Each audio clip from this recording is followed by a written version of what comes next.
Challenge number 645, diff. Get an object that is the difference between O and O1. Cryptic. Let's check it out in the code. So we have here a generic that accepts two parameters O and O1, and we are supposed to get the difference between them. Basically what is in the one object but not in the other. The solution is quite easy, but it's a bit tricky to understand. We're going to work with the test type here. So type test is a diff of foo bar, and for the beginning we're going to work with the key of operator to understand how that works. So we're going to do key of O is the result here for now, which is key of foo, so this is going to be a union of name and age. If we now put in here the union of O and O1, the key of operator takes only the keys that are in all objects in the union of the objects. So the result should still be name and age, because foo and bar have the keys name and age, and gender is being cut out. And we can use this now to remove the keys that are in both objects from the intersection of the objects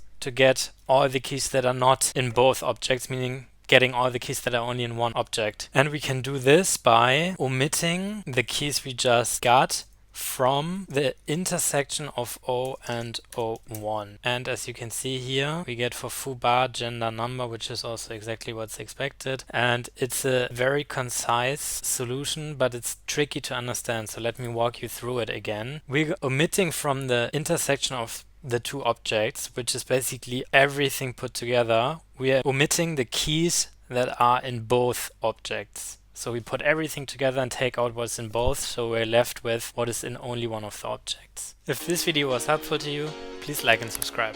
See you in the next one.